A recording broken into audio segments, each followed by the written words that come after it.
Welcome to the ultimate destination for all things entertainment. Get ready for exclusive access to the hottest movies, shows, music, and everything in between. From blockbuster premieres to behind-the-scenes action, if Robert De Niro no longer feels he is able to speak out, one wonders who in the U.S. does. Art mirrors life on the Netflix show 0 Day, a tense political thriller for Donald Trump's second term.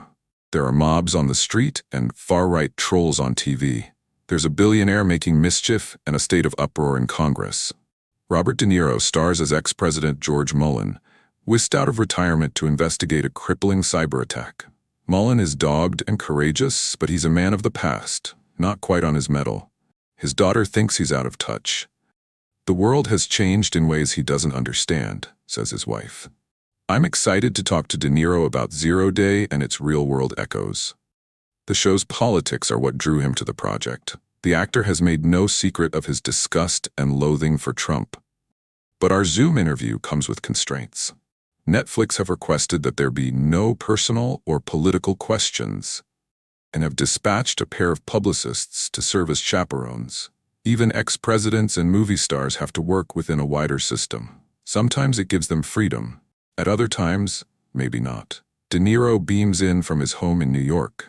He looks the very ideal of an 81-year-old man, trim and handsome, with platinum hair and professorial specs.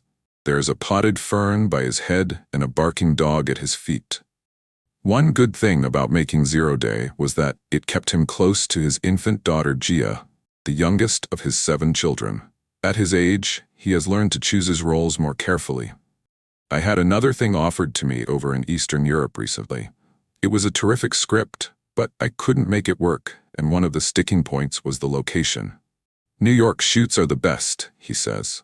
"It's important, it helps, especially with kids, and so on."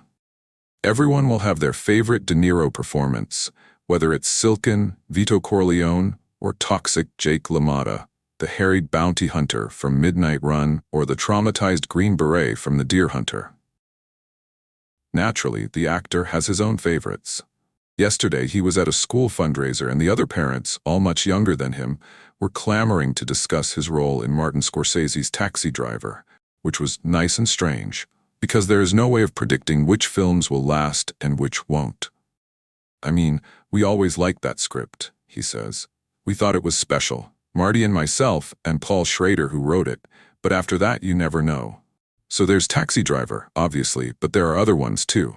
The Godfather 2, Raging Bull, King of Comedy, Everything I Did with Marty Scorsese, Roland Joffe's The Mission, David O. Russell, Barry Levinson. He shrugs. "I've been lucky to work with these great directors." 0 Day is no Taxi Driver, but it makes for a fine autumn flourish. Netflix's thriller was devised by a pair of political journalists, the New York Times correspondent Michael S. Schmidt and former NBC prod